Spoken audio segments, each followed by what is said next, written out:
The views and opinions of this podcast are solely our own, with no direct intention to offend or upset. Brilliant. Fucking brilliant.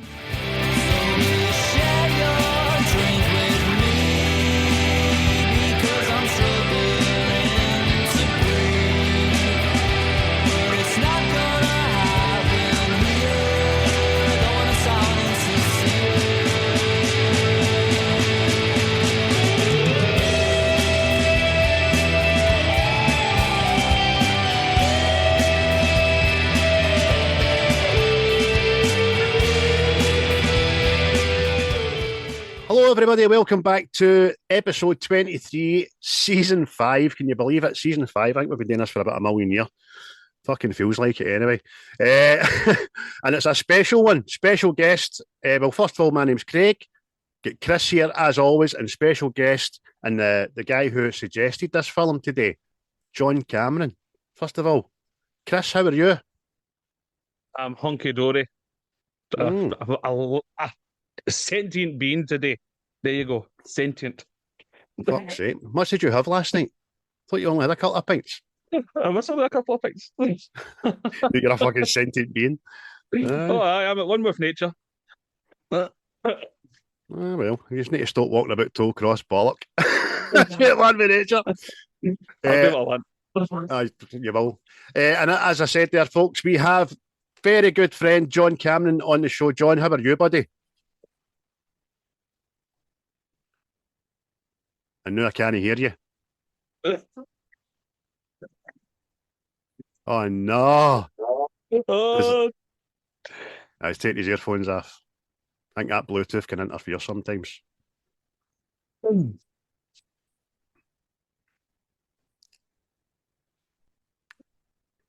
we go. This is going to sound smashing in the audibles. What about now? Yeah, sure. Can hear you now. Am I going to cause you an edit now? That's all right. Whatever that is. It's only about fucking 3 minutes. How are you, John? You all right? I'm good. I'm not quite as sentient as some of the other hosts, but looking forward to this. Should be a good wee gas. It's going to be good, mate. It's going to be good. You've picked an absolute doozy of a film, by the way. Absolute belter. And one I had to take off my list anyway. I don't know about you, Chris. Did you have that on a list? Oh, I was on the list, but don't worry. There was plenty of reserves to go in. Oh, aye, 100%. So, folks, as always, thank you for tuning in. We really do appreciate it. Big shout out to Quint for giving us the title tracks. Lewis and the boys doing good things, although I don't think they've been doing much gigs recently. And if they have, they're not doing their PR very well because I've not seen fuck all. So, boys, screwing up. Let us know when you're gigging so we can get out and get a pint and all that. And also to Native Oranges. Orange. Have your oranges. Native Origins, who Tim obviously is the CEO and director and inventor of, and they will be with us in April. So can't wait for that. Good to see John's got the advertising up in the background there, mate. Well done. Top quality. Facebook group page is at 461 wee happy chappies and ladies. And the YouTube channel's up to 338 subscribers. And you can get us on all platforms, X and fucking Facebook and all that jazz. Aye, because fucking when I go, oh no, it's Elon Musk, America, an American senator, an American celebrity, Elon Musk, Donald Trump, America. Something like that. Oh well. I think he's lying about the amount of porn on his feed as well, Craig. Aye. I guess I know. You call me a wanker? Aye, it's garbage. X is garbage. It's. And you would think that fucking Elon Musk actually owned it, wouldn't you? Stuff like that, bastard. Nice. Take a leaf at Zuckerberg's book and just fucking kick back and watch every cunt do it. So, as we've been doing for the last few months, we asked the Facebook group members if they want to give us one film to choose from, and if they would also like to come on and talk about it. And then every 3 weeks, we'll pick one for random and get them on. We've had a couple of crackers so far. We had Jaws, we had The Death of Stalin, and now we've got John here with an absolute classic from 1999, Fight Club. John, why Fight Club? Fight Club was one of the movies when I was sort of growing up, in my opinion, but I wasn't quite. I was like 17, 18, so I thought I had it all sorted out. And then this movie came along, and you're like, man, that's earth shattering. That, like, just some of the stuff you've seen in it and hearing, and you're like, aye, that's what life should be like. Fuck consumerism and all that kind of stuff, you know. So I attached myself to it, thinking it was cool more than anything else. And then, like most people, you watch it a good few times, and you pick up something new every time that you watch it. Even watching it last night, picked up a few new lines and things like that I don't remember remembering. I just got that way that you didn't see many movies better than it. Even at this day, probably. But I mean, even IMDb kind of supports that. I think it's 13th on their list of 250 best movies. Oh, so, is it? So it's well rated. It's high up there. I'll be honest. When I watched it last night, didn't quite like it as much as I did when I was younger. But I'm putting that down to my own age. Aye, aye. It's a bit of when I watched it again. I watched it for the first time in maybe about a decade, and there was a bit of fucking disappointed in myself how I've let myself become part of the fucking rat racing. Do you know what I mean? So you got all the IKEA furniture in the living room then, aye? Oh, it's just that fucking need for new things and all that. Like, everybody else, we're brainwashed into thinking we need a new phone every year. We need the best looking car we can get. All that shit. But it was ground shattering. Chris, what do you think about it as a movie? Aye, superb. It's the rebellious movie of the times. But like you, I watched it last night and went, these guys are going it fucking right. 2 minutes there, turn on my fucking telly and you're a wanker. Aye. Aye, and Chris has just ordered a brand new bed this week, so you're you're the narrator. Yes, fight the power. Fight the power. Yes, can I have the double divan, please? Aye. So, the premises of the movie is absolutely smashing, especially for 1999, 26 bloody years ago now. But a lot happened in 1999. A lot happened. And John's going to tell us what happened, didn't you, John? What happened in 1999, mate? Thank you for building that right up. That's fantastic. Well, in terms of just things that happened, 1999 was the year that Bill Clinton's impeachment concluded. We could go around the room and do Bill Clinton impressions, but we'll maybe just leave that. Yugoslavia conflict escalated into a war. Pretty much changed the whole face of Central and Eastern Europe. You had the Space Shuttle Discovery being the first vessel to dock in the International Space Station. Oh. You had Sony develop an AI robot dog. So all this AI that's kicking about now, it's not as if it's brand new chat. It's been about for goddamn decades now. You had the Columbine disaster, which is a whole conversation in itself, isn't it? I can't remember. Aye. Columbine High School Massacre was in 1999. Right. And of course, 1999, being the year that we all wanted to party like it was the year of the Millennium Bug with Y2K, when space aircrafts were all meant to fall out the sky, but no, that happened just this last week, didn't it? Aye. Sure did. I thought I'd throw this one in there. The fashion of the time was the 3Bs, baggy jeans, bucket hats, and belly tops. Now, I'll admit I only do belly tops a couple of tries before I put them back in the wardrobe, but bucket hats and baggy jeans, because I think 1999 was the first year I went to Teena Park. Oh, right, aye. So that was definitely part of my fashion back then. Was it still at Strathy then? Aye. No, my first one, I'm sure, was through in Kinross. Balado. Aye. That was great. What a time. Movies of the year included Fight Club, The Matrix, American Beauty, Green Mile, and Toy Story 2. I was so glad because I've seen all them. Bangers. Every one of them. In terms of music, pop was massive in '99. The top singles were Baby One More Time by Britney, Genie in a Bottle by Christina Aguilera, Living La Vida Loca by Ricky Martin, No Scrubs by TLC, and then a wee token rock group in there, Californication by the Red Hot Chili Peppers. Oh, Needless to say, your bigger albums all came for that lot as well, but a wee extra mention for one of my favourite bands, the Backstreet Boys. They came out with Millennium, and I Want It That Way. I'm on board with that shit. Don't you worry. Yes, thank you very much, sir. On a sadder note, the death of 1999, the people that were taken away from us maybe too soon.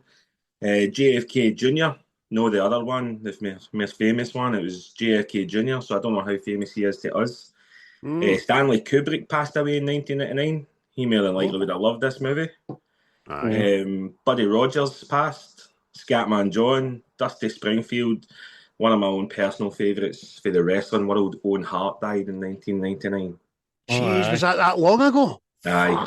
Hell, I remember man. watching that live. I was sat up on my ma's couch watching it and watching JR tell us that he passed away. And I was like, what? Couldn't sleep after it. Went to school the next day. That must have been about, what, 2 or 3 in the morning that happened when you were sitting up watching? Aye, because they all start at 1 in the morning normally. So, aye. But there we go. That is 1999. Brilliant, mate. Thanks very much for that rundown. A lot happened. A lot happened, Foxy, in 1999. See, talk about the Millennium Bug, by the way. I remember, well, wait, I'd have been what? 7 or something. And I remember being no well at the time. And I remember saying to my auntie, I think I've got the Millennium Bug. Get here, you fucking idiot. As a bug in a boot. Fucking is a. I can just imagine you saying that. That'd be quite funny. I'd have slapped you off. I'd have slapped him for being 7. 7. How about age were you in 1999? 17, 18, you said? Me, 17. I'd have turned on the 28th of December in 1999. So I was still underage for the big ball rapping. Jesus Christ, man. I was 21. I was a bouncer in the garage and I was working that night. I get treble time for it and went to a party for 2 days. Quite right. Can you do that now, could you? Could you fuck? No, could you hell? You could walk about Glasgow and hug people and all that shit without getting your face tanned in by a junkie. But there we go. Simpler times, as they say. So Fight Club was out, as obviously this is a film that John has picked today, and it was directed by a very forward-thinking David Fincher, but it was actually a book, wasn't it? Written by Chuck Palahniuk. I don't know how to fucking pronounce that. But aye, what a premises, what a book. Who was in it? Chris, tell us who was in it cast-wise, if you will. Oh, it's a stellar cast, but the ones I wrote down, Edward Norton, Brad Pitt, Helen Bonham-Carter, Jared Leto, Meatloaf, who's also dead, Holt, McCallaney, Zach Grenier, Ian Bailey, David Andrews, Richmond Arquette, and Rachel Singer. I thought I'd give Rachel Singer a wee shout there because she's Chloe, and Chloe makes me laugh at one point. So you left out the Joker.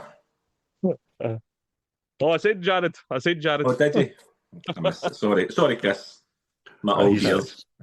He's just the one that sticks out like a fucking sore thumb, and that's for the eyebrows, man. It's fucking mental looking. But it was a running time of this movie, 2 hours and 19 minutes, and had a budget of 63 million, making back 100.8. So still in profit, I suppose. Doesn't really matter to us. Doesn't make a movie great or doesn't make it fucking shite. It's all subjective at the end of the day. But released in 1999, absolutely brilliant. And it gets an ImDb score of 8.8 out of 10. And Rotten Tomatoes, a very respectable 81% out of 100, which is roughly the same. Have you got a quick synopsis for us, John, about the movie at all? So essentially the film is about 1,000,001 things, if you were to break it all down. But the movie itself, you can probably look at it as one man's struggle with mental health, is how I see it. He has obviously an identity disorder in which he lets the voices in his head get a little bit too loud, and then that takes control. And it sort of speaks to other people's voices that they have in their heads, and before you know it, you have a lot of people in one space, and they all push towards the one goal. But you could honestly say that it is about consumerism. It's about toxic masculinity. It's about how feminine the American male was seen to become through, obviously, Mr. Palahniuk's eyes. And then it finishes off nicely with a realisation of, as great as those ideas are, there's certain ways to go about things, and maybe blowing up buildings isn't the way. I don't know about that. The fucking world we live in now. I'm all for digging up Guy Fawkes and reincarnating the bastard, sending him down to Parliament to finish his job. You know what I mean? I think the idea of bringing down the financial institutions so they all start at zero again would be a great one. That's a belter, isn't it? Absolute belter. Yes. Chris, you loved the film, didn't you? Oh, aye, definitely. Because it's right up my street. Because I'm fucking actually got a beret on the now for the fucking world and fucking all of a sudden you're going to work. Oh, there's skis a wee bit of tax off you. Okay. I suppose it goes towards the system. We need men off you. Come on. Like, no, fuck you. Aye. I The know. whole thing. Look, we've spoken about it many a time. You've got people out there that haven't got 2 pennies to rub together, but they're away getting the fucking iPhone 16 plus on finance, know what I mean? You're like, really? But, aye. But the fact that it pokes a jibe at all that, when I don't think, well, I say I don't think many films did do that, but this certainly does. 100%. There was a few, I suppose, in roundabout sort of other ways. Do you know what I mean? When you look at American Psycho as well, totally different film, but a serial killer, blah, blah. But again, it just highlights everything that's wrong with fucking society and striving to be what people perceive as being the best you can be, but money, wealth, power, all that shit. But it's brilliant, an absolutely brilliant film. And like John said off camera beforehand, watching it again for the first time in years, I didn't realise how quotable this movie was, by the way. Oh, aye. Definitely. Aye, like you said, it's 26 years ago, but there's still so much that's relatable to today. Mm-hmm. And that's it. See the way it actually mirrors today's society so much. It's fucking quite freaky. Know what I mean?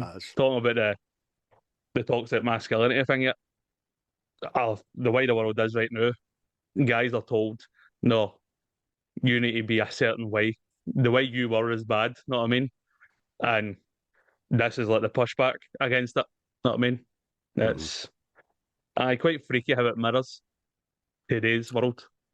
Aye, because Falanichuk, that's what I'm calling him now, the author of the book, he wrote it in 1996. Now, he first came up with the idea for a novel after being beaten up on a camping trip when he complained that someone nearby campers were making a noise. So when he returned to work the weekend after, nobody questioned where the bruises and the cuts and all that came from. Nobody wanted that kind of fucking, they didn't want to know. Do you know what I mean? They knew something happened, but they just didn't want to know. And that's when he realised, by the way, this is fucking society, man. Mental, innit? Oh, it is. 100%. Well, I mean, everybody's just preoccupied with their own wee world. And they, like the whole thing, go to work, buy this shit you don't need. Just live and forget what else is going on about you, know what I mean? Mm-hmm. So it's like, they live, mate. Stay asleep, obey. Aye. I was going to mention that and all. They live, but it's you absolutely love. I think it's all right, but it's a good premises as well. Do you know what I mean? Exact same thing. Falanichuk actually said that he thought the film was better than his book. Aye, I seen that as well. You do not hear a lot of fucking authors ever saying that. Stephen King, for one, he's fucking never happy, that bastard. Well, see, actually, the ending in the book, it was different from the ending in this film. And I was going to ask you if you prefer the ending or prefer the ending in the book, right? So obviously we know the ending of the book, the film, right? But the ending in the book ends with, see, the narrator, Edward Norton's character. He wakes up in a mental asylum, and it turns out, see, all the people in Project Mayhem, they're actually workers in the insane asylum. So would you prefer to have seen that ending, or is this ending in the film better? I think that's one of the ones where you could put your two hands together. Like, see if you still have the cash and everything like that, and he delivers that last line, "You met me at a very strange time in my life," and then it cuts to him in the mental place. I think that would give you the best of both worlds, because it still ties up everything. But the ending sort of fell just, it got you up and up and up, and then just cuts. I mean, I never watched The Sopranos. Send your hate mail to me. But I've heard that The Sopranos is one of the worst endings in the world when it just cuts, and I guess I kind of don't like endings that are like that either. But you would want to see a wee bit of aftermath, I think, in the movie. Do you know what I mean? But even if it's just like generic news reports of everything that's came down, do you know what I mean? Like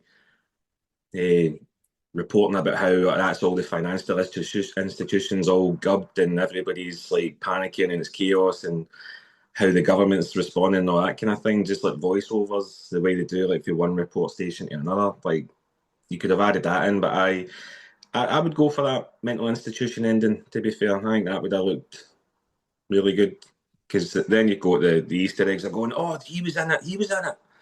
No. So it's the first I've heard it. I never thought to look into the different ending in a book and all that. So there you go. That's me, educated. Hearing it, I can definitely see it. And but I didn't know any different for this ending. So, but aye, definitely. But I get what you say there, John. So you like a film wrapped up, kind of a wee bit more than getting left to fucking, well, what the fuck happened there? Don't be right. See, Sopranos, right? I only watched it for the first time last year. And I get the ending now. But I can imagine watching that thing for 9 years, but 8 or 9 years, and then that happening to me, and having the internet to speak at it every day to, what the fuck was that? What's going on? You know what I mean? Yeah, the struggle was real. Fucking, I was walking around like fucking a guy dazed and confused on Omaha Beach. Like, what the fuck is going on? Looking for your arm, picking up arms and trying them on and all that. I know. And it was like after you had watched it, I could then give you the theories that have all come out, like how stuff like it's been understood now. Whereas back then it was like fucking. Especially if you were waiting a week for every episode. Hey, fucking. There's going to be another man. He's going to come out and explain that. What's happening? Maybe it's a two-parter. No, that's it. Done.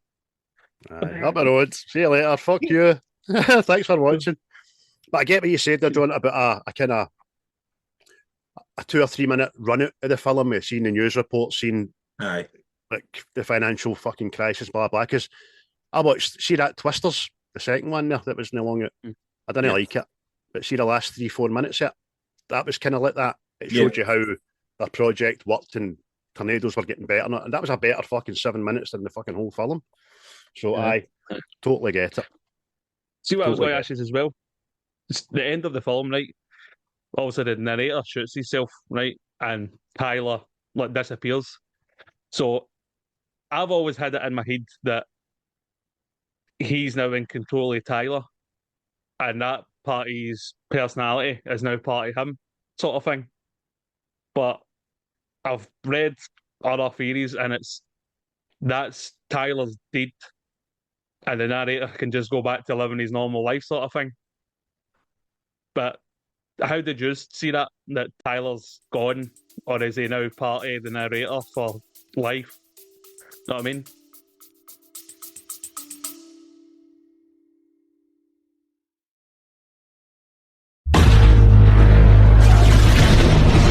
We're Seismic Cinema. I'm Colin. I've probably not seen it. Paul's watched it in the wrong order. And I'm James, and I've probably written an essay on it. And at Seismic Cinema, we believe in the power of escapism.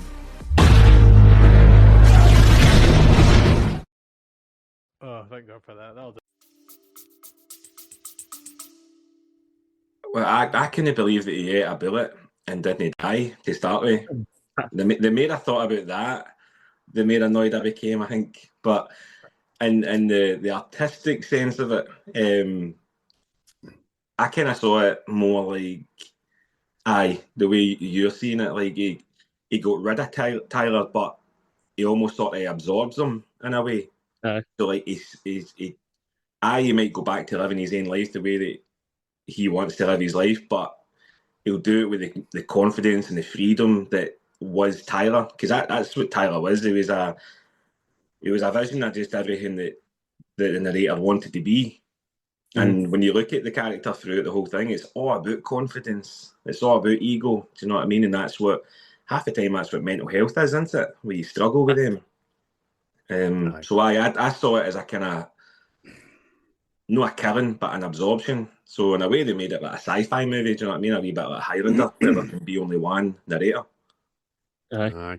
It's a good question because of the way the film ends so abruptly, you might not question it at all because you don't know what happens next. You don't know if he has absorbed him, or you don't know if he's turned back into the narrator and just accepting what's going to happen. So, but you're right. I mean, for me, Tyler's a manifestation, suppressed emotions, isn't he? He's just kept in the gut for so long that he's obviously just appeared now when it's all get too much, and he lives with both. But the absorption thing, I'd like to think he's absorbed him back into his psyche, and he can now go forward looking with an open mind, question things like we do now. Do you know what I mean? So, it's a good question. That you're awfully full of good questions today, son. Oh, I told you I'm a sentient being. Stop touching yourself, you dirty bastard. Brad Pitt says he didn't want his parents to see the movie, but he couldn't convince them not to watch it. And then they did watch it, and once they did watch it, they said, "Son, I wish we never watched that." I can understand that because I watched it with Callie last night, and see the first actual Fight Club fight. She was hiding behind her hands. She was like, "Oh my God!" And I was like, "This isn't even violent yet, hen." I know. The thing about that is, it's because it's so unchoreographed, it looks real, isn't it? Aye. Well, that's what they said about the punch, isn't it? Like the I want you to hit me as hard as you can. Like there's rumours online that was the director said to Norton. He says, "I want you to hit him, like actually hit him." And Brad Pitt wasn't expecting it apparently, and he just cracks him right in the ear. Brilliant, man. It's true. I mean, the two of them have backed up as far as I can tell. Edward Norton says it's true, and Fincher says it's true, and Brad Pitt says, "Yeah, wee bastard, that was fucking swap." But by the way, if it is true, well acted for the bold Brad Pitt. Do you know what I thought about at that bit? Having obviously seen all the stuff afterwards, it's dead like that scene in Django when DiCaprio busts his hand open in it. It just keeps going with it until somebody says cut. Brilliant that, innit? You can just imagine the director, fuck Tarantino, going like, "Keep going, fucking keep rolling." Know what I mean? Because obviously DiCaprio doesn't go, just keeps fucking acting. It's just absolutely smashing. Other bits of trivia in here for you folks are that when Tyler catches the narrator listening at the door as he has sex with Marla, he's wearing a rubber glove. This was Brad Pitt's idea and caused a great deal of controversy with the president of production at Fox 2000, Laura Ziskin. She was horrified when she saw the scene and demanded that it be removed. However, at a subsequent test screening, the appearance of the glove got the biggest laugh of the whole movie, prompting Ziskin to change her mind. I never even thought about that. I remember seeing it and just laughing. Like that's how dirty Marla was that he had to wear marigolds. Chris, what do you think he was fishing for? Keys.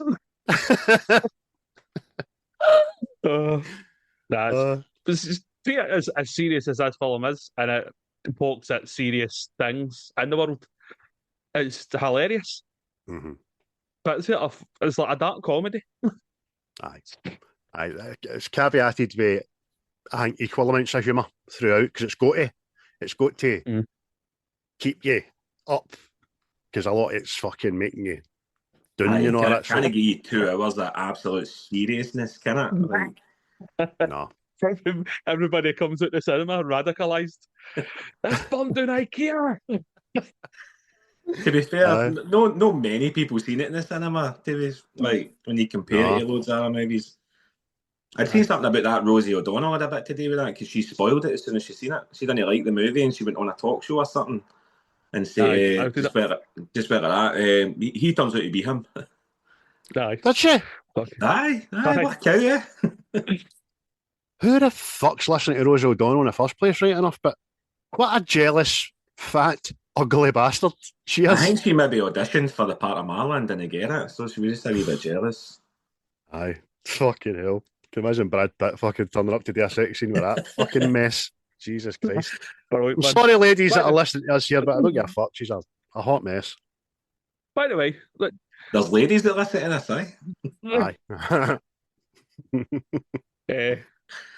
See the fact that she gave the twist away and all that, right? No, I know there's people out there that go, doesn't matter what film, as they say, oh, I seen the twist coming, right? Did any of you see the twist in this at all? When I first watched it, nah, you didn't. And it's not until you watch it again where you start to pick up on wee clues. Like, the fact that they are never in the same room, him and Marla, do you know what I mean, in the house, like, she goes out one door and Brad Pitt comes in another. And then you've got, like, the guy that brings him a car when they're having a wee bit of a squabble after he's just done Angel Face in. And, like, the guy looks at Edward Norton's character, and he's like, Mr. Durden, like, no, after you know what happened, you go back and you pick up on all that kind of wee things. But see, you lay that all out, I think that's just brilliant for Fincher, like the way that he makes it all visible to people once they've seen it. Because, like you say, everybody will always tell you they knew that Kaiser Soze was the guy with the limp. Do you know what I mean? No, they didn't. It's the same with this. There's no way you could have told that they were the same person until the hotel room. No way, man. Plus, you weren't looking for it, were you? No. Because especially, I'm struggling to remember if the first time I seen this, I seen the flashes of Tyler at the start. I don't think I did. Do you know what I mean? Now, the way he cuts in the penis at the end, that's his thing. But he flashes, he appears for like half a second and all. I don't think I noticed that. No, see, there is a couple of them, now that you notice it, like now that you know that it's there, there's a couple of them wee bits where he flashes in before he's actually like going down a conveyor belt in the airport. There's a couple of them. But again, it's the same, like they go through, you go through Google and see interesting stuff about it and that, and I'm sure there's one that says that there's a Starbucks cup in every scene. Horse shite. I found myself looking for it yesterday and never seen it. At the start, you do see lots, but see, once he comes out of that consumerism, I don't remember seeing them anywhere. No. As far as we're led to believe, as movie goers, the first time they meet is perfectly plausible on an aeroplane and just start chatting. So there's no clue to be looking for him to be the same person or that. But like John says, you watch it back, knowing what you know, and then you pick up on it. The clues are there, but they're no in your face. No. They're no. You pricks. I knew that for fucking Acts 2. And I did, aye. You probably knew Bruce Willis was dead in The Sixth Sense and all, didn't you? Of course you did, aye. Fuck. Well, I was going to mention that, see The Sixth Sense. I did say, he's dead, but I meant it as a laugh. You know what I mean? I was watching the film and went, he is fucking dead. Like, oh, you knew that? No, I didn't. It's fucking... It's like when people just sit down and watch a popular TV show now, like that's maybe a thriller or something like that, they're just taking wild guesses. Like they're seeing a character that's only in for 2 minutes of the first episode, and then in the second episode they're going, it was them. You're like, how could it possibly be? You've got no basis for that. Aye. My dad used to try and ruin Taggart every fucking week, man. Way back in the day, man. He done it. He's a bastard. He's a guy with a glove. Columbo, was it? Was it no? Columbo always showed you the killer at the start. That was the most famous person in every episode, wasn't it? Aye, like, watch that bastard. fucking love Columbo, by the way. He's one of my Him G's. twirling his moustache, he's not to be trusted. A cracking wee bit of trivia that I found was during the shooting of the film, Helen Bonham-Carter insisted to her makeup artist, Julie Pearce, to apply her makeup with her gommy hon, which to the outside world for Glasgow means she used the hand she doesn't use, you know what I mean, her left hand, so that it looked slap tone and thing, which is fucking great, man. A great wee thing for Bonham-Carter, who I've said on this pod many times, I really don't like, but in this film... Preach. I can't stand her. But I think in this film, she's tremendous. Aye, she's really good. She's really good. There's a bit towards the end where you can sort of hear her slipping back into her English accent. You know what I mean? Like, quite badly, but obviously they'd been filming for months by that point, so... Aye. You like her, don't you, Chris? I don't mind her. Aye. You don't mind her at all, don't you know? Oh, no, we offended her. No. She's not been in something that overly annoys me. You know what I mean? Whereas there is other people in films I go, well, it must be well documented by now. I don't like Ethan Hawke. Other people think he's fucking superb, but I just think his agent is good and gets him in good films. And I just think Helen Bonham-Carter's fucking guy she was riding at times good and got her into a lot of films, you know what I mean? She is the pinnacle of it's no what you know, is who you know, isn't it, for her career? She must be in every Tim Burton movie bar one. Aye. Jobs for the boys, man, right enough. So, Plus, but aye. I've not read the Harry Potter books, but apparently she was tremendous as, I don't even know the character's name, is it Bellatrix or something? Apparently she was smashing at that. So, I've not seen them. I will one day sit down and dare them just so I can say I've seen them, but it's never been my fucking thing. Harry Potter. Well, it's the royalty of British acting, the Harry Potter films. Say that. Pick up a penguin. Aye, Rick Mail said it was the best movie ever done. Wasn't it? Aye. Because he wasn't in it. The scenes he get shot for were cut and he get a fucking big giant paycheck. It's his greatest film ever done. Can you like that, Fucking... God rest you, Rick Mail. You're fucking missed, I tell you. Brad Pitt and Helen Bonham-Carter spent 3 days recording orgasmic sounds for their unseen sex scenes. Just imagine them stunning at a dictaphone. Oh dear. Fucking mate, it's hilarious, man. See the noises Brad Pitt's making. He's walked in, there's a giant spider in the room coming towards him. Fucking what you did? See, I bet he's going to the point where he's just throwing in absolute terrible noises as a laugh, right? He's like, I wonder if anybody's actually listening to this, or they're just going to take the first couple, and then somebody's took the ones he's put in as a laugh, and they went, that's it, that's what a guy sounds like. 100%. Just as the closing credits are about to start, obviously, a bit of trivia that not a lot of people know. There's a flash frame of a penis at the end, which coincides with the very first fucking way back at the start saying about how Tyler, works as a projectionist, but likes to splice in pornographic bits into Disney movies and all that, which is fucking... I don't know if you've picked up on this bit, right, but I had a wee bit of that's a faux pas there, because when the narrator's saying about that stuff, he says when people sleep, Tyler worked, right? So it made you think that it was like late night movies or through the night, and then it's a family movie that he has. I don't know too many families that are taking their kids to the cinema at 2 a.m. Do you know what I mean?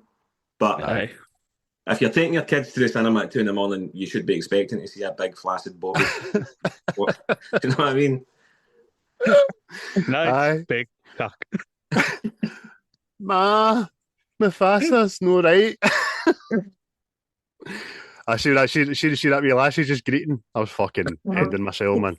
It's good because you get the couples looking at each other as if they've just been like flicked a switch on, and they're like, oh, hello. And then you get the sheer despair coming for the wee 7-year-old blonde. Aye, the mums and dads are kind of... Was it just me that saw that? Did you see that or not? You know what I mean? That's funny. What is... See the mom, she looks at the reins and she goes... It's bigger than your daddy's. Oh my God. Right, we'll get right into it. Some of the best bits in the movie. John, he's a scene or two. What's your best bits? Oh, right. I seen when he's done Jaws with Tim, and he's all sort of stayed away from like the obvious best ones, right? So I'll try and do the same.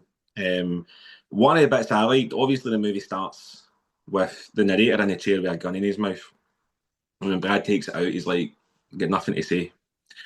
Then you go through the entire story of how we got there, and then see when he takes the gun out his mouth again, he says, "I still have nothing to say." And as Brad Pitt walks past him, he goes like that, wee bit of flashback humour. I like it. I thought that was great. I chortled to myself for the next 2.5 minutes until all the buildings filled in. Brilliant. I never even thought about that, so there you go. I was today years old. Now you've said that. There you are. As I said, when you watch it again, you still pick up on bits that you had no idea about. But they even refer to the fact that the whole movie is a flashback. Aye. There you go. True. What are you, Christopher? For me, it's Lou beating up Tyler because it's just so off the fucking wall, man. Know what I mean? This, I'm guessing, as a mafioso, of some sort. Know what I mean? So the fact that he is so put off violence by beating this guy up that he lets him have his way is just fucking mental. It's just brilliant, man. Laughing while getting battered, and crazy, man. That's just funny, shows you the depths of how mental this goes. I've got to say, I love Brad Pitt fake laughing. It doesn't matter if it's that or if it's an Ocean's 12 or whatever, but a Brad Pitt fake laugh just gets me. I just love it. Aye, it's superb. This is one of the, again, we've said in previous podcasts, Brad Pitt's probably not the greatest actor in the world. He isn't, right? But there's certain roles that he's fucking made for. This is one of them. I'd say Bullet Train's one of them and all, you know what I mean? He plays that character very well, kind of off the cuff, bit of a lad. Snatch and all. It's fucking... Aye. But the fake laugh, man. Aye. That's tremendous, man. That, one of the ones I like is the... It's kind of trivia as well, but it got me at the start. See that John asked me a question, right? He said to me he was interested to ask me a question about watching the Blu-ray. What was the question? Did you notice anything for the start menu? Aye. I thought I'd got the wrong fucking disc in the box. So for people that don't know, which I didn't, and John obviously did, when you put the Blu-ray in, the menu comes up as it does in all films, but it's not the menu for Fight Club. It's Never Been Kissed with Drew Barrymore. And I'm like, yeah, bastard, there ain't fucking disc in this. And then it goes, bzz, bzz, bzz, and flits back, and then it goes to the normal menu. So the film's not even started, and it got me fucking all pent up. And I thought that was whoever thought of that, genius, man, because it got me. And then there's another reference to Drew Barrymore in the movie as well. There's a couple of magazines lying about with her face on it and all that. So then I Google search afterwards. She gave the go-ahead. She says, aye, that'd be fucking brilliant. On you go. So I like that part of it. And also I'll very quickly say, for the time, there's certain bits of CGI used and camera angles, zooms out and stuff like that, which I thought were kind of perfect for the time. I thought they were done really, really well, man. So aye, I'll say that now. Nice. Any more? You can say some obvious ones if you want, John. I like when he's obviously explaining that he's got insomnia and stuff like that. He's going to the groups, and then the whole bit with Bob, the first interaction, I just think is hilarious, man. I had to point out to Callie that was Meatloaf, and once I did, she was in hysterics at what came every time he was on the screen, and see when he cries into his bitch tits. And then steps back and sees the remains of his tears on his t-shirt, and then has the best night's sleep ever. That for me was tremendous. Aye, that's so well written, man. So well written. And again, they've took a serious subject, which all these groups are, people dying, death, all that stuff, and made it fucking funny. Chris? Oh, brilliant, man. Another one for me, again, there's violence in it. It's obviously when the narrator starts beating himself up in his boss's office. It is, again, crazy, mental, but so well done that he's conning his gaffer into having him paying him and funding this wee group of theirs. Know what I mean? Without him having to go anywhere. Brilliant, man. Throwing himself about, battering himself, because it's absolute carnage. You know what I mean? And all the way through it, shouting at the top of his lungs like he's being battered by this guy. It was insane, but also brilliant. Aye, because at the very end, his narrating line is something like, if I could have picked a best moment for this to have happened, and then the security walk in as he's on his knees and all that. And I'm like, you just see the boss's face. I'm not even going to try. I'm not even going to try and explain this. That's what I mean. And he's walking out whistling and all that with his wee box full of stuff. That's how it's just the fact that when he's climbing up his trousers and that, he grabs hold of his hands, and when you see the view for the door, like as if you're like the third security guard behind the other two, you see the blood all over the hands of the boss. And even that's just a wee clever drop there for you, just to pick up. Aye, yep. Definitely. Talking about Bob as well, one of the scenes where there's a raid been happening and two come back with Bob's dead body. I didn't remember. I forgot about that. I didn't know Bob died. I don't know why. It kind of hurt me watching it the other night. I was like, fuck, Bob's dead. And then it's treated as being pure matter of fact when that wee prick says, bury him in the garden. You know what I mean? Even, I think I said before Edward Norton said, ho, ho, ho, whoa, fucking Bob here, by the way. Bob, you know Bob. We don't have names. Fucking, his name was Bob. So that fucking kind of got me, man. And again, that took you back to, there's a serious element behind all this, actually. Right. Well, I see that was one of the ones I wrote down as well, because I took the other side away from it as well, that how far gone these guys are. That when he starts calling him Robert Paulson like that, or is after you die, you become somebody else. Aye. And you all start chanting, you're going, this is a fucking cult.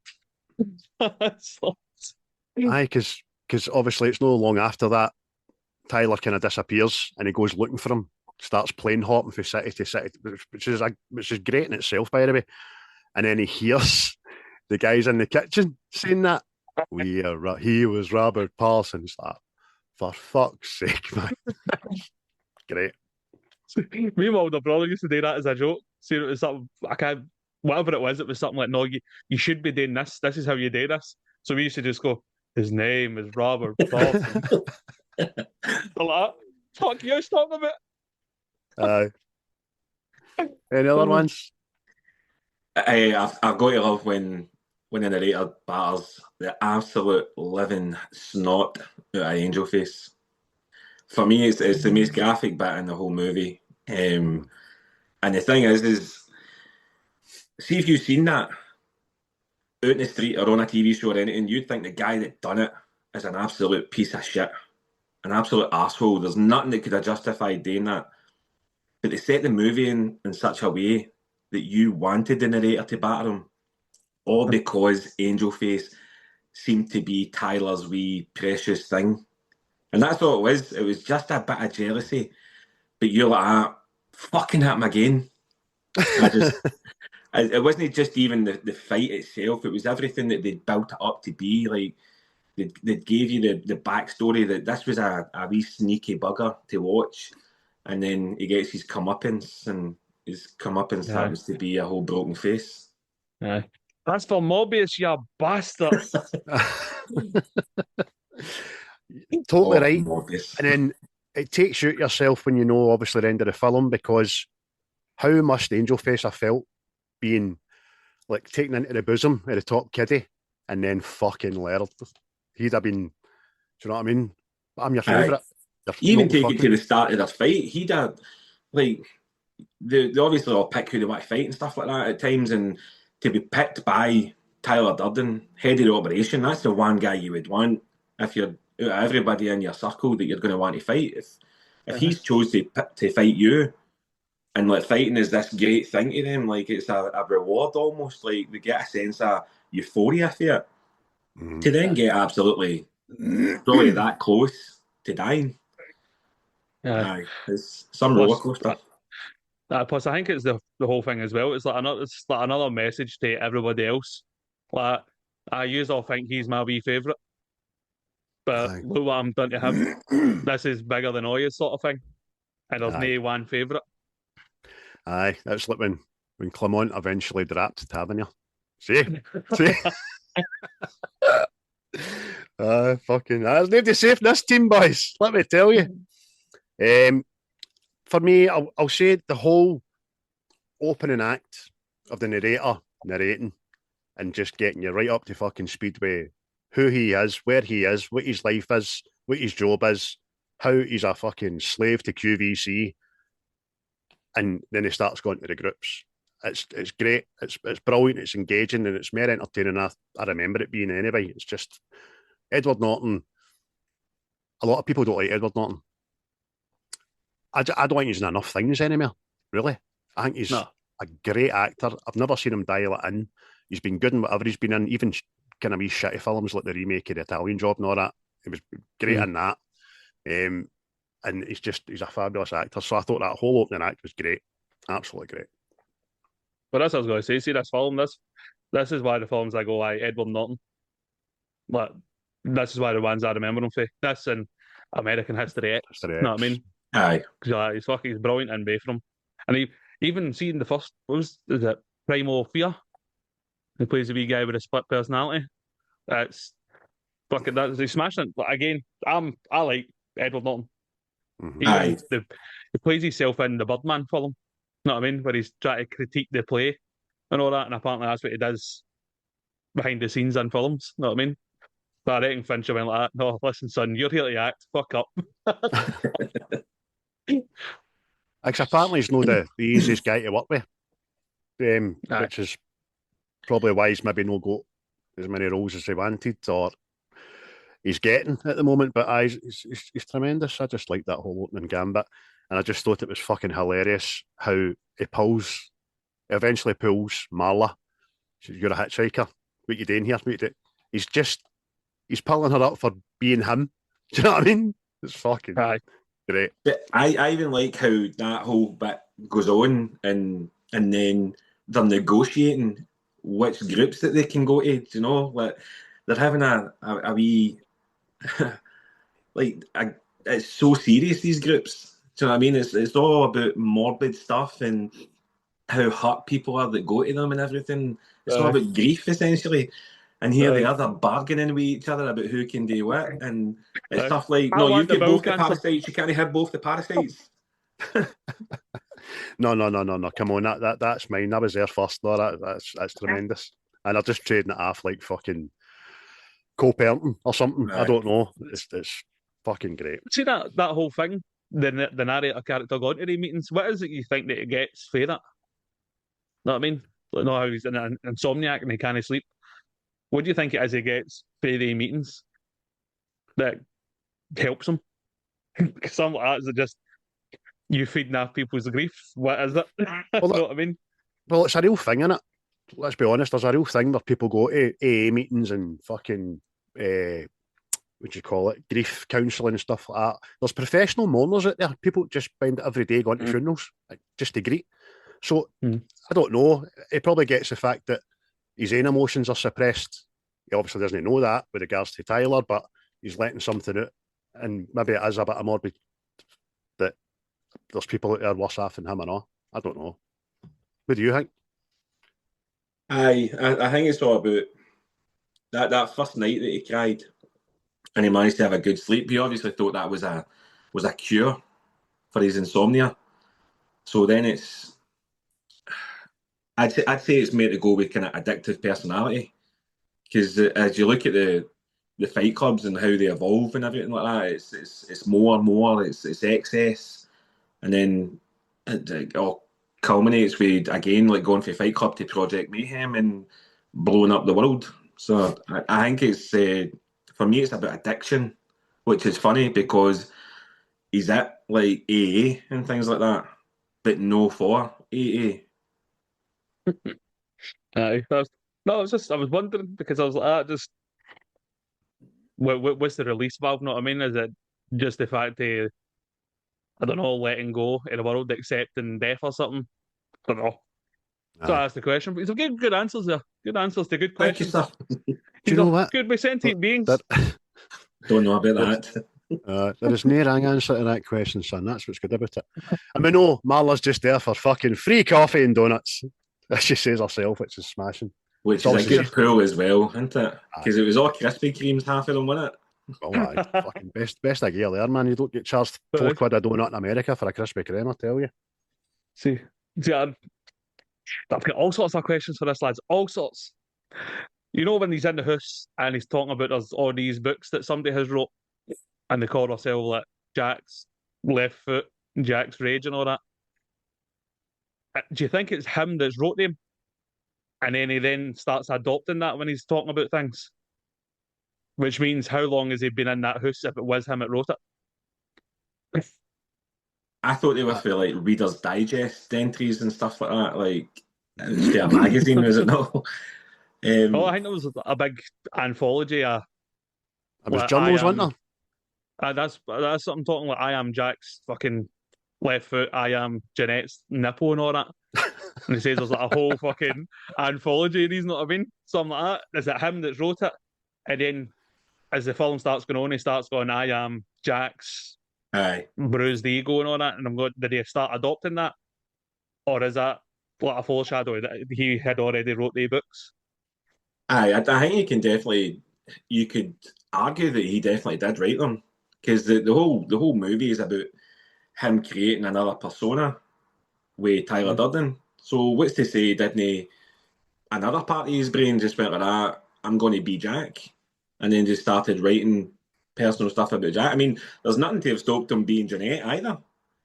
Because like he's that disassociated for his own mind at times that he could be absolutely anybody he wants. And like you see when he's going from city to city, he doesn't know what actually happens while he's the other person. So when he's if he was Jack, then while he's Jack, he could have wrote them all and had no idea about them. And that's why when he's him, he finds them so mysterious and entertaining. Aye. No, well, now that you've said it, I'm saying 100% that is him. That is him. He's off time when he's been unconsciously somebody else. He's set up that house. He's went there. He's learnt about. He's obviously fucking making and selling the soap and all himself, and he just doesn't know it. And then that would obviously explain the funding that he's got that he doesn't know about. That's fucking buying for the house and buying beds and all that kind of shit. You know what I mean? So, well, I think when he first goes to the house as well, does he not say that he asked Tyler how long he'd been there, and he said a year? Aye. So, like, does he sort of hint to himself like, I've actually been here for a year, and fucking when you've not got any telly or anything like that, writing's maybe something that you would do about your bottom left limb. But it wasn't until I watched it for this, I was like, I kind of, because I just took it that that was somebody else that lived in that house and they wrote them all down. And then as the film starts going on, he starts saying it himself. And I'm going, has he been there as Tyler, who has said he's been there a year? And while he's been there, he's then became Jack and wrote the other things. Know what I mean? I like that. That's a thinking man's question, that. Did you get these online or something, You're sentient today. Aye, tell you, mate. It's crystals. Fucking great. See, I'll say one last thing. The light bulb moment for him in the movie. Oh fuck, I'm or him. So obviously Marla says what you're talking about, Tyler, and then he starts having the flashbacks every time he's been with Tyler. They're beating himself up in the car park for the very first time when the guys walk out and see it. Tremendous. The bit on the black and white CCTV security camera where Tyler's dragging him away by the neck, and then it just shows you him getting dragged away by nobody. I'm like, that's fucking brilliant, man. Excellent. Yeah, watching that, but I was like, how did they do that? But did they like put a wee set of like mechanic wheels underneath them and pull it or something like that? Because like nobody can move like that without assistance, surely. Aye. I think the only person that's get close to it is Jim Carrey when he's getting beating himself up in fucking Me, Myself and Irene, and he gets himself up off the ground or that when he's unconscious. It's because he did do that, obviously, but that's brilliant. But it's great scenes, man. Light bulb moment. I can only imagine how people felt seeing it in the cinema. The ones that did go. I remember how I felt when I first seen it. I was like, fucking hell, man. It was. Aye. The reveal is tremendous. And then, it's like we've already said, see after you know that they're the same person, and you go back and watch the film and you see wee bits here and there, you go, oh, you dirty bastard. Because you answer your own questions, because when the light bulb moment comes on, you're like, but what about that bit? And what about then? And then how did that happen? And you watch it back, and as you've pointed out, and John pointed out earlier, fuck. Aye. Yep. Aye. Superb, man. Well, I see another thing that I noticed as well. I don't know if you might have noticed. See, as the film goes on, it just seems that Edward Norton's character is like decaying while the Tyler character gets stronger. You know, because he starts like after every fight night, he's always bruised, battered, cuts, bleeding, fucking, and he's the big black sags under the eyes come back and he looks grey, malnourished. Whereas Tyler starts fucking the pecs are out, know what I mean? He's golden brown, he's wearing fur jackets and all that. You're going, hold on now. See, to be fair, see if you were built like Brad Pitt, I wouldn't wear any clothes. No. Same. I think he was 35 in that movie, so that was 7 years ago for me. And I wasn't like that when I was 35 either. I'm still not like that now, so that's no coming for me, unfortunately. But no, I definitely noticed that. And then see, when Tyler does disappear, you notice that Edward Norton's in the bed recovering for the car crash. Yet Tyler was in the exact same car crash, and he's away, as you said, city hopping doing America. I was just something I picked up because it was like, at first I'm going, but he's golden brown at parts of the film. You're going, how the fuck? And he looks like a fucking vampire. Know what I mean? You're going, what's going on? Well, hang brown about Edward Norton's his fucking shirt, man. Aye, it's definitely, it's probably a physical representation of what's going on mentally for him, that he's so drained, yet, as you say, Tyler's stronger and stronger, and he looks ever more like what Edward Norton probably wants to look like. Yeah. Especially, as you say, towards the end when they have their second fight, and by that time Tyler's got the skin head, the fur jacket on. When he jumps and lands, the camera makes a point of showing you his brand new, sparkling, shiny brogue shoes. You know what I mean? Yeah. So, hey, fuck you. But that's great. Absolutely brilliant. Any other favourite scenes, chaps? I will say, see when Tyler's down at a fight club and he starts describing how capitalism has fucking practically neutered the population on it, I think that's just fucking... just the monologue and the writing in it is just tremendous. Because we said it at the beginning. We all sat and went inward and went, I don't need the next iPhone, know what I mean? Fuck them, I'm not doing that. I put my laptop away. Know what I mean? And you just sit and go, you're out there fucking working jobs that you fucking hate to buy shit you don't need because you've been told you need to get it. Know what I mean? And it was just a light bulb moment for everybody, I think. Aye, I've got that monologue down as one of my favourite quotes, actually. But aye, I think the fact that it was a monologue as well makes the message come across even better. The fact that there's no like, other voices or somebody else acting in that, and it's just him delivering the message, that it just hits a lot heavier than what it would if it was just like a conversation with somebody. Mm-hmm. Yeah, and even though there's a big drop, there's all the actors running about him when he's saying this. You look by him and you see all them, they're looking at him like he's the next coming of Jesus Christ and all that. They're just so fucking, as you said, Chris, it's a bit culty. and they look absolutely, you know what I mean, brainwashed into this is, do you know what I mean? He's the fucking messiah. So it's a great scene, a great monologue, and poignant as well, because it makes you as a moviegoer, like we've said, think about what's going on in real life, and don't think it's for changing anytime soon, to be honest with you, which is a fucking bit sad. Anything else, John, you want to talk about scene-wise? Well, one it's funny because, as I say, I watched the movie with Callie last night, and it's not her type of movie whatsoever. So anything that she reacted to, I was thinking, oh, well, you're getting first look at this the way that I did, like all the years ago, and see what after one of Marla and Tyler's sessions, and they fall back onto the bed, and she gives it the whole, I haven't been fucked like that since grade school. Like, that's an outlandish thing to say. Right? And if you go online, you'll see that wasn't actually the original line that they wanted to have there.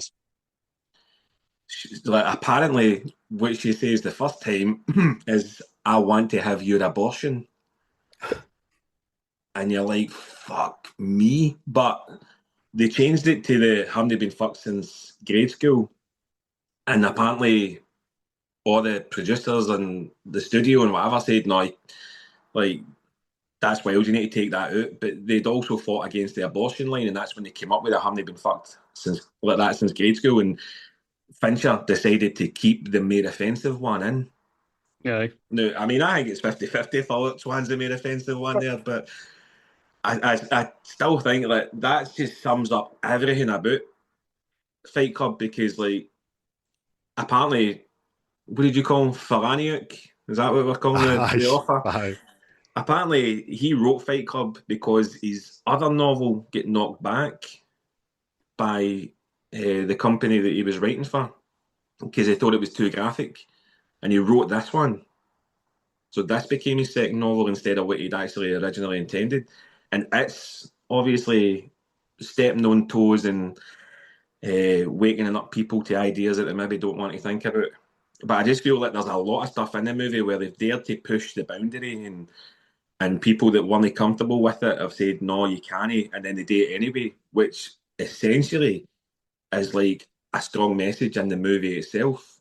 Do you know what I mean? Definitely, man. Definitely, you're right. And either one of the two things is something you would totally expect to come out of Marla's mouth anyway. You're not surprised that she says it, but it's still fucking wild when you hear it. Aye. I can just imagine her saying it for the first time if they didn't know what she was going to say and pissing herself laughing, because what the fuck you just saying? Imagine saying that in America, the abortion one. Oh, for fuck's sake. You see all the outtakes of comedy movies with, like, Will Ferrell and Kevin Hart and all that, say, like, coming up with improv lines and people laughing, but I bet she's just rolled back onto the bed and said the most obscene things that she can think of. And the guys that are all working, like the cameramen and the sound engineers, they're all just stood there as if, well, we just witnessed. That's great. See, you add to that as well, apparently, Helen Bonham-Carter didn't know what grad school was. She would have been. She probably think it was after uni, because obviously we did postgrad and all that here. So she thought it was, I hadn't been fucked like that since I was 23. It's not, I mean, it's grade school, primary school in America, right? Aye, pretty much. So no, there you go. That is, you're like, who fucked her? Wasn't it a primary? Boy, it must have been fucking abused by a teacher or something like that. You know what I mean? Oh fuck! It's so wild, and the fact that it was fucking the abortion line, and they went, "Oh, you can't put that in," so they wrote something the equivalent as bad as it. Know what I mean? Aye. There's your two choices. Aye. And that's your only two choices. Otherwise, we're not doing the movie. Exactly. Know what I mean? Well, apart from that one, Chris, gives a line or two that you found quite titillating. Oh, well, for me, just see his name is Robert Paulson, see, because of the attachment we had. That's one of my favourite ones. Without saying the obvious one, know what I mean? But aye, his name is Robert Paulson just fucking tickles me. I mean, see, because I've got that memory attached to it, that me and my brother used to say that all the time, when it was like, no, you put the forks in where the forks go. His name is Robert Paulson. Who ate the last biscuit? His name is Robert Paulson. But see that, and it's just the fact that it's supposed to be a hard hitting scene, like or there's innocent Bob deed, and then there's all these fucking nut jobs are all still. Aye, you transcend after death. You know what I mean? You're nameless now, but you transcend, and just the fact that I've got it connected to something so fucking stupid is still my favourite line, man. Aye, it's great. And by the way, that means absolutely nothing to nobody if you've not seen this film. It just sounds, what the fuck does that mean? But in the time of the film, and then obviously you've got nostalgia attached to it, that's fucking hilarious. I think I'm going to say that the next time I get questioned at work or not. Fucking aye. What you need is a guy for a wee plaster there to just nod at you and know that that's all right. That's fine. Aye. You get the favourite lines in it, John? Aye. So, I mean, as soon as you mention Fight Club, everybody says you don't talk about Fight Club because of the rules. But see when Bob runs into Cornelius after the narrator's just left Marla's bit, and he's like, you still go to groups? He's like, no, I find something better. He's like, oh, great, what is it? He's like, well, the first rule is I'm not supposed to talk about it. Right? And straight away you're like, that's brilliant. And then he goes, and the second rule is I'm not supposed to talk about it. He's like, I'm a member. It's all right, I'm a member. I thought that was great.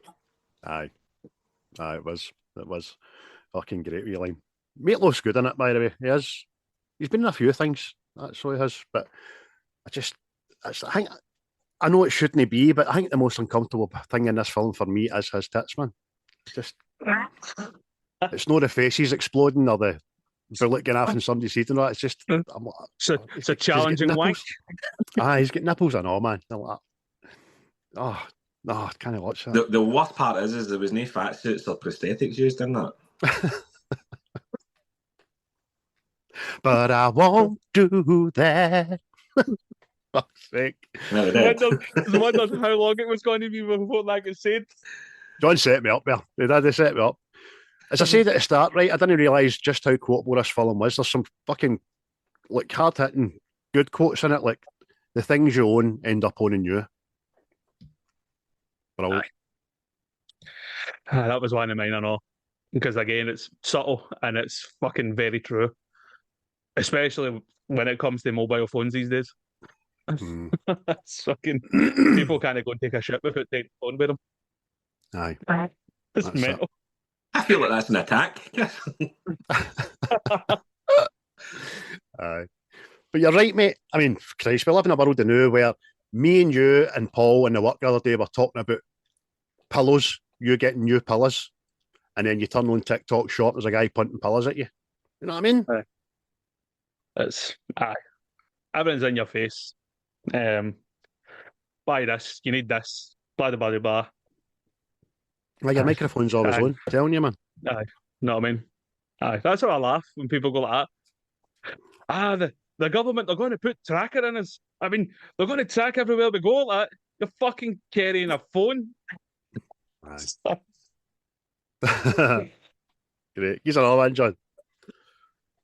Hey, I liked the other it was a wee short monologue. He's talking about we're not your job, we're not the car you drive, we're not your fucking khakis. Mm-hmm. Like I liked the whole wee spiel, but even the way it was shot, like see with like the blurred vision and everything like that. That was almost like the point that you knew, like they mean business. Like they're wakening you up whether you want it or not. Aye. And after it's all been said, it kind of caveats at the end by him turning it on you to look inward, because is it right after that it says this is your life and it's ending 1 minute at a time. You know what I mean? Aye. Oh, motherfucker! It's like it's addressing you at this point now. Like, wait the fuck up. We're no the bad guys say the far away land, know what I mean? We're everybody with people that live among you.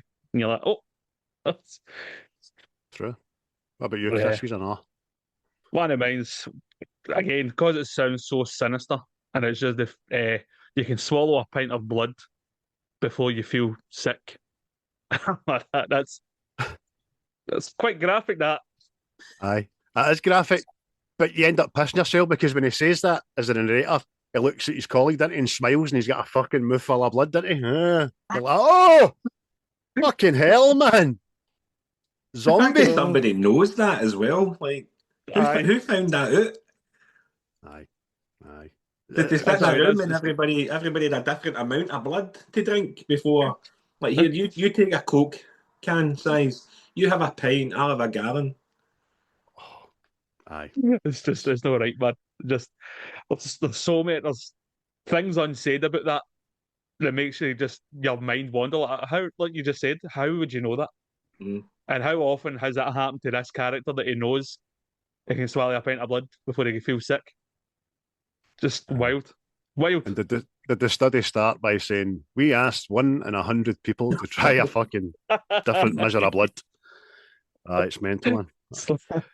The big monologue, I'm not going to try and do it in an American accent or like Brad Pitt, but as you said earlier, Chris, it's fucking tremendous and it hooks you in. And Tyler Durden just says, man, the men I see in Fight Club are the strongest and the smartest men who have ever lived. I see all this potential and I see squandering. God damn it, on an entire generation, pumping gas, waiting tables, slaves with white collars, advertising has us chasing cars and clothes, working jobs we hate so we can buy shit we don't need. We're the middle children of history, man. No purpose or place. We have no great war, no great depression. Our great war's a spiritual war. Our great depression is our lives. We've all been raised on television to believe that one day we'd all be millionaires and movie gods and rock stars, but we won't. And we're slowly learning that fact, and we're very, very pissed off. Brilliant. That's a manifesto to be fucking proud of, by the way.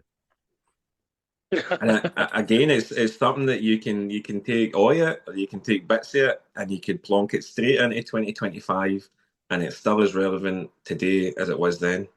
100%. Again, I can remember watching Entourage when I was younger, the TV show off HBO with Jeremy Piven, and thinking, man, that is what I want my life to be. And it just never happens. Brad Pitt was right. Right. You don't become millionaires for nothing. No. You don't call your best pals baby. You know what I mean? Hey, baby. How you doing, baby? But it's very true, isn't it? It's the impossible dream that everybody gets sold. And again, look, they put it into new times. See the influencers. There's people sitting in a house with fuck all, or watching influencers that are on yachts and having fucking Panda Abidozi times now, and they sit there and get depressed about their own life because they've not got that life, and that's fake. Know what I mean? So to chase that life, they go and get shit they don't need. It's so real at this time. It's mental. Everything in public persona's fake. Even your own holiday snaps are fucking fake, because all you see in a holiday snap is everybody enjoying themselves, having a good time, smiling, and I wish you were here. When in actual fact, in between every single photo, there was fucking arguing, screaming, ungrateful wee bastard, and all that. Sit still and smile. You know what I mean? Having to walk half an hour up the strip, having to carry one of the wains. Telling you, it's real. Even getting in the car's a fucking stress fest, man. But it's brilliant, absolutely brilliant. I can't say enough about the writing of this film. I've never appreciated it more than I do now, watching this and studying for it, reviewing it for this. Any other good lines, guys? Test tomorrow, man. I like some of the lines. It's only after we have lost everything we're free to do whatever we want. Again, fucking the truth shall set you free, sort of thing. You know what I mean? Like that. Does, because you wake up the morning, you're no fucking paying off whatever, your new bed, your phone, your telly, whatever. No bills. You can go and frolic in the fucking long grass. You know what I mean? And again, it's true. Are you old enough to have frolicked anywhere? There's no long grass on about here, it's concrete. I just shouldn't have thought of fucking Maximus there in Gladiator. Just every time somebody says long grass, do you know what I mean? Fucking think Elysium. That's a great line. That is a great line. And it doesn't even transcend into material things or money things. It can be a relationship as well. Once you start having to second guess the other person and all that. It's only about you, and you're sometimes a bit fucking overwhelming because you've no thought about yourself in that way in a long time. But there's a sense of freedom with that as well. And if you're not tied to a job or you've no paying off the car anymore, then it is. It's a great line, mate. It's a great line. Any more, John? Oh, I think he's taking all the best ones. I don't have much access to my notes now, but there's so much that if you wanted to overthink all the messages in this movie, you could probably put yourself either into a deep depression or you could become the next Elon Musk. It just depends on you personally and what your mindset is. But it's they should probably have college courses and all that on movies like this. That's how strong it is in terms of its influence for me. I don't disagree, mate. I don't disagree. The one thing we always kind of look at with films when we're doing these is it aged well? And I think we've already fucking summed that up, that it's as poignant, if not more so today than it was quarter of a century ago. It's getting too real, man. Aye. Pure 1984 vibes, man. Do you know what I mean? But as a movie, it's no hindered by the time it was shot or anything like that. It's still as relevant today as it was. It doesn't look out of place. It's shot beautifully, man. It really is. Aye. But saying that, apparently it could have been a different director doing the film. And actually the studio wanted Peter Jackson to do it, but he couldn't do it. He was doing Frighteners, I think, at the time. Right. And then Fincher was going to knock them back because he didn't like the studio. Because I think his first film was Alien 3. And they had apparently a torrid time with the studio era that he wasn't allowed to work with them again. But fortunately, he done it. Well, as John said earlier, Stanley Kubrick died. As soon as he said that, I thought, you're right. This is probably right up his fucking street. And if he was still alive, he might have fucking seen this wee novel and tried to do it himself. Because, aye, definitely. Did you know some of the other actors that were rumoured to be asked to portray the narrator in Tyler Durden? No, mate. No.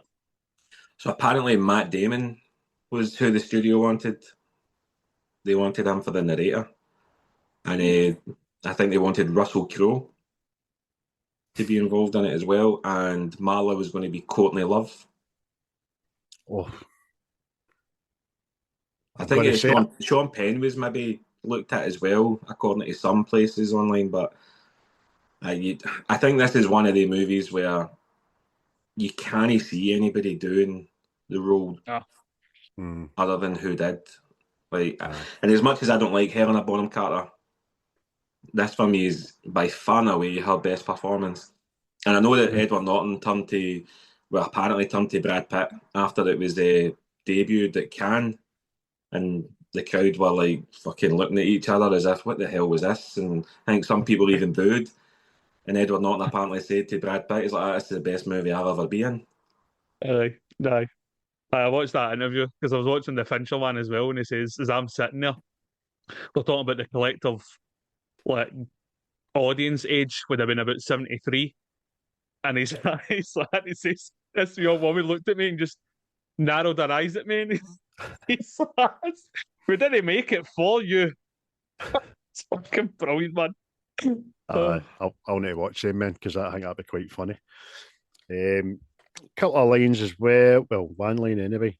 The one you mentioned earlier on is, was it, you're not your job, you're not how much money you have in the bank, you're not the car you drive, you're not the contents of your wallet, you're not fucking khakis, you're not your fucking khakis. You're the all singing, all dancing crap of the world. He's just chastising the group, isn't he, man? Aye. Man, winding them down to nothing, know what I mean?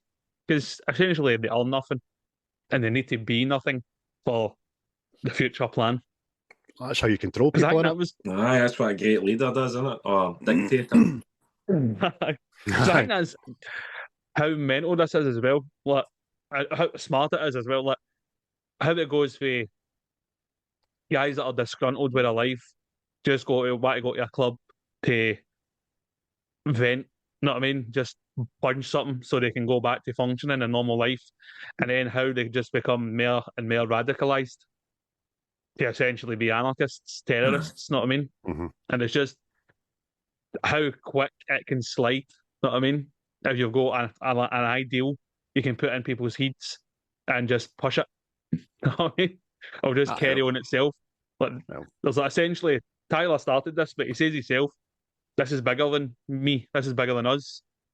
This will carry on when we're no here," sort of thing. It's just mental. Aye, that's it. Well, we've seen it throughout history. If a dictator can latch on to a growing fucking narrative and then spin it the way he wants, all hell can fucking break loose. You know what I mean? But is there anything in this film that you didn't like? Mm-hmm. Even just a little scene or a thing? I only ask that because the bit I don't know why, I just don't like it. See the bit the recruiting and there's people standing on the porch for 3 days. Aye. No, that just seems like a wee, I don't know. I just didn't like it. I can't explain it. Just get off this porch. You're fucking useless. You're a maggot and all that. Does he do that? Oil him? Oil him? If it was left to just the first guy, it'd be fine. But see the fact that they put Bob in as the second guy, and then like they chastise him the first time, and that's it. He quits and he goes away. But then the narrator goes down the steps and drags him back and tells him, "Listen, this is just what you need to do to get in. You need to stay here for 3 days, and then we'll let you in." I think that helps still show like the difference between the narrator and Tyler Durden. Aye, no, you're right. You're right. Obviously, at that point, he doesn't know he's fucking Tyler, but Meatloaf must know he's the same person that's just shouted in his face, then ran down the stairs and says, come on back, stay on there for fucking another couple of days, you're all right, big man. So it's just... Aye, there's definitely things that, because you're dealing with the idea of split personality and he's both these characters, I think if you went through the film with a fine tooth comb, you'd definitely be able to find flaws and faults and everything. For me, the one bit that I'm not happy with is the fact that he shoots himself in the fucking face and doesn't die. Do you know what I mean? I don't care how good a shot he is. He's not hitting that part of his brain that has created Tyler Durden and leaving the rest of himself unscathed. Like, for me, that's probably the biggest, but maybe the only nitpick I'm going to have at any scenes or things like that. You get it, Chris? Because even his wee guys say, I can't believe he's still standing. You know what I mean? He's a tough motherfucker. Aye, this wee scrawny £100 guy for that fucking condo in the city. Aye. For me, nah. I think everything's there that has to be, and changing anything, I think, would fuck it.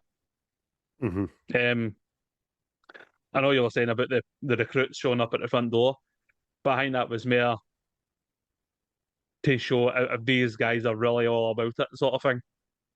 Are they gonna stick by this? This is like the final test, sort of thing. So that's how I just viewed that. But for the most part, maybe like what John said earlier, the ending kind of showed you the kind of aftermath of what happened after the financial district's been blown up, know what I mean? But really, anything that's no said, I think it's left open for you to work out yourself, sort of thing. So, I don't think I would change anything. No, fair enough. As I say, it's just a personal. I know it's got a place in the film. I just fucking kind of fuck's sake, what are you doing this bit for? Just be blowing me. I don't know. Fucking mental. Anything else you'd like to say about the movie, guys? And I will say this.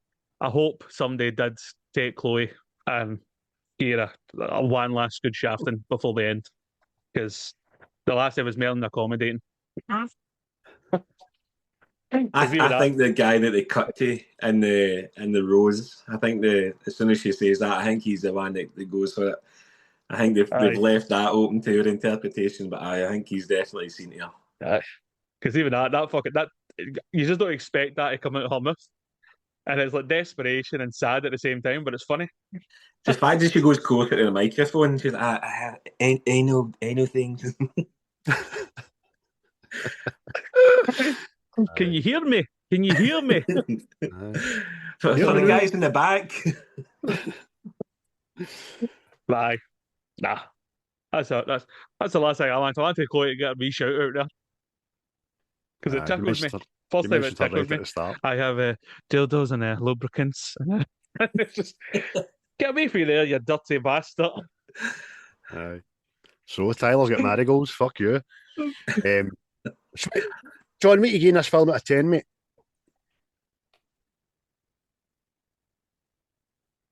If you'd asked me 20 years ago, I'd have probably gave it a strong 9.9. Watching it again last night, it's dropped a wee bit. I'd say I'm an 8.5 for Fight Club. I still loved it watching it, and as I said, I picked up new bits that I hadn't noticed before. And there's a lot of stuff that, as we say, it still holds strong today.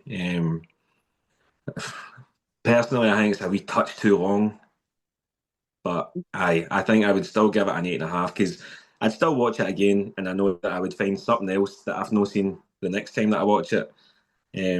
But I think Callie was a good basis for it because this wasn't her type of movie whatsoever. And she's not the best when it comes to watching movies, but she sat and watched the whole thing. And I think if it can hold a beginner, shall we say, like that, then there's definitely something about it. And even just for the reaction itself at the reveal, she was like, "Oh my fucking god!" And I was like, "It's got you now, isn't it?" Aye. But by the way, shout out happy birthday to Carly as well. Understand it was yesterday or tomorrow? It's tomorrow. It's tomorrow. I'll make sure and tell her. I'll maybe get her some marigolds. Yeah, she's definitely going to listen to this back, is she? No, you don't want to listen to it, hen. Honest. No, you don't like it. No, just boy chat. Chris, what'd you get out of 10, mate? I'm the same. I'll get an 8. Just the fact that it still stands up, and as time goes on, it seems to be more fucking on the button than you would have thought. So, an 8 for me. But solid film, well written, quotable at nobody's business, uber violent, and just gives you a glimpse at the human psyche. You know what I mean? How fucking so many people are fed up with certain things that a movement can happen. Aye, no, totally fair. Again, I'm the same. I'm an 8 as well. I've got a funny feeling that after I'm going to watch it back with as I said to Chris before this, I'm going to watch it back with the commentary with Norton, Pitt, and Fincher, and I think that might open your eyes to a couple of bits in it that I've not realised. So I think that'll be good. But I definitely an 8. It's a film you could release the new. I think it might be better received than it was maybe. I think cinema and box office wise, it would get more people going to see it, and it'd get a wider audience definitely than what it was aimed at back then. Because apparently they marketed it all very wrong as well. They marketed it like it was on UFC and wrestling ads and all that shit. Know what I mean? So it wasn't marketed to the right section of the public. But hey, I'd love to say I can remember fucking 1999 for the most part, but I know I definitely didn't go to the pictures to see it. I don't even remember seeing the posters or the billboards outside the Odeon or the ABC or anything like that when I was going to the pictures. I got to see it in the cinema because they re-released it through the Odeon. Right. The Odeon did a series when they re-released what they called cult classics. So this was on it, and The Goonies was on it.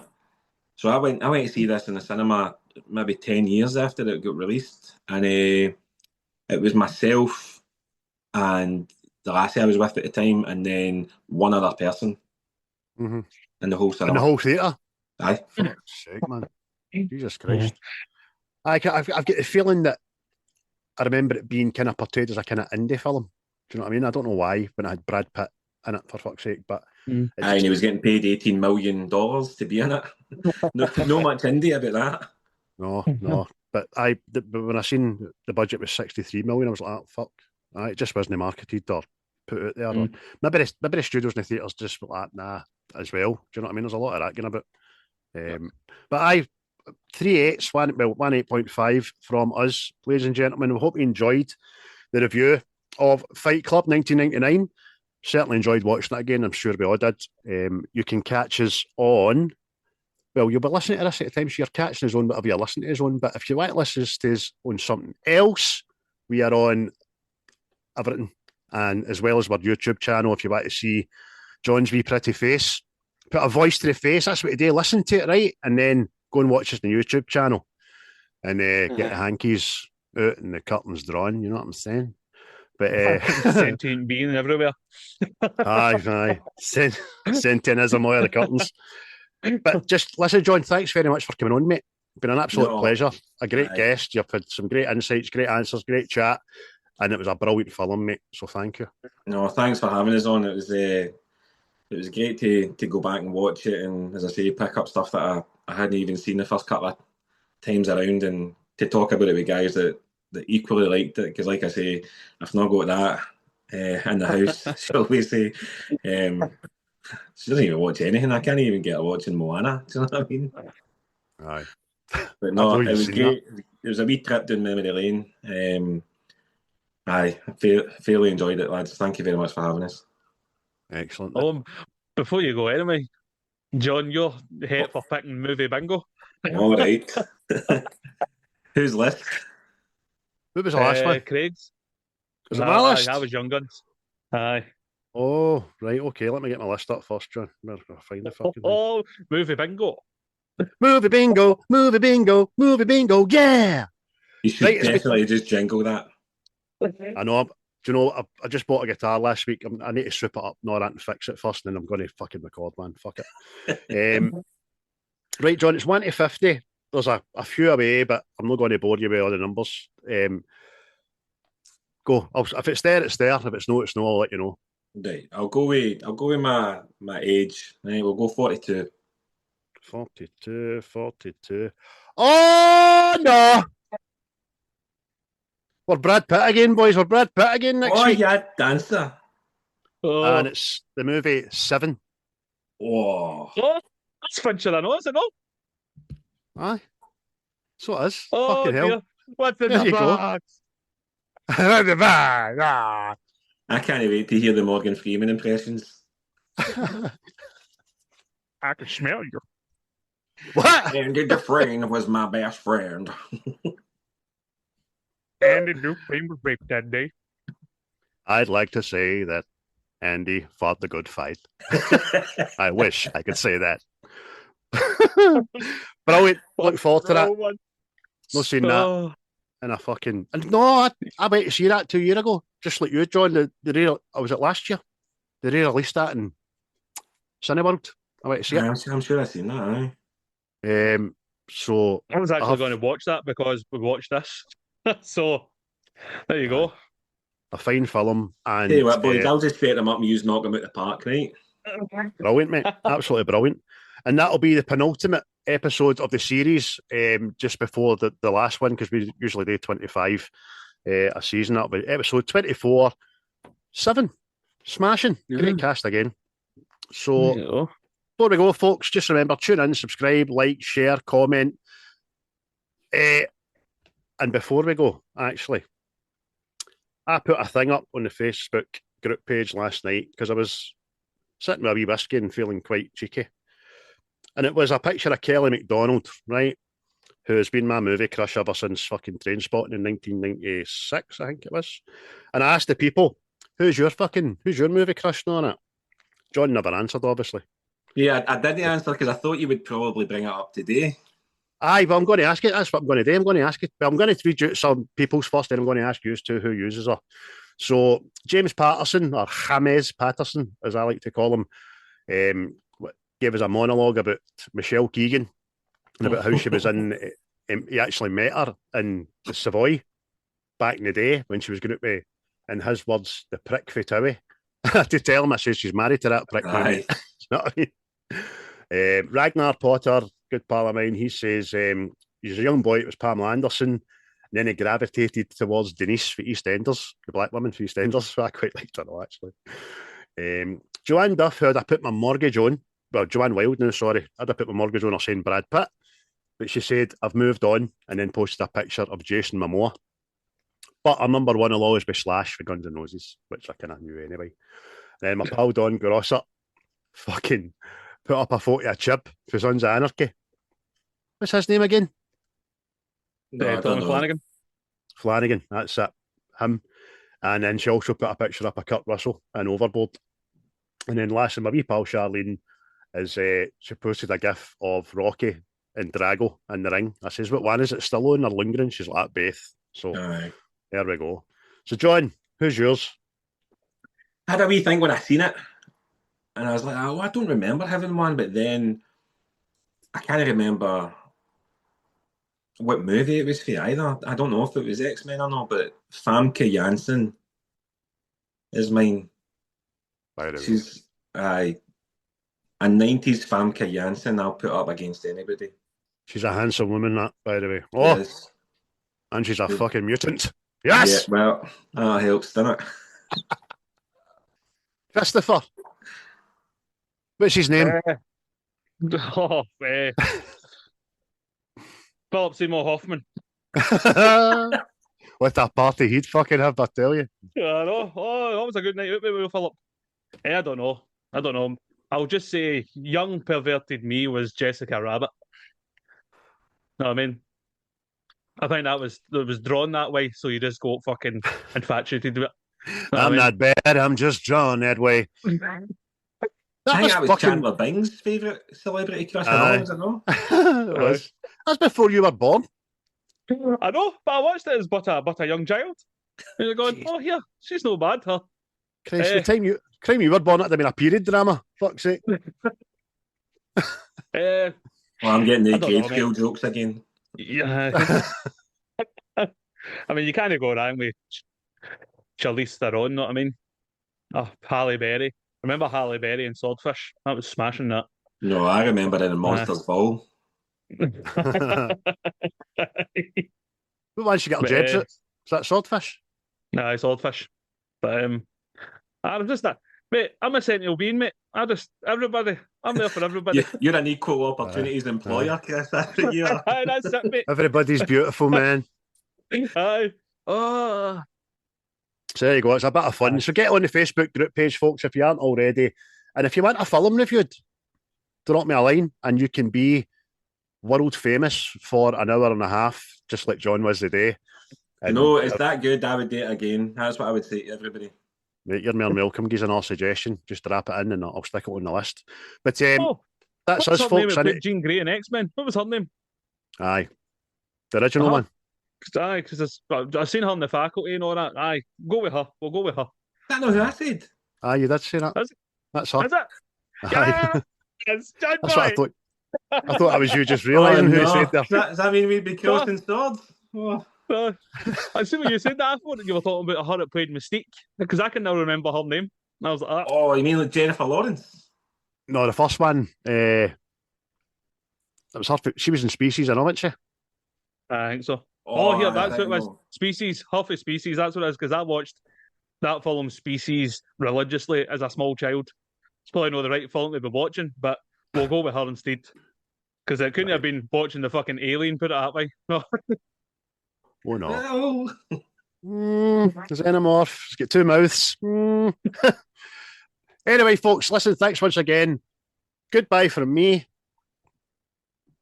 And goodbye for him. See you later. What you just said is one of the most insanely idiotic things I have ever heard.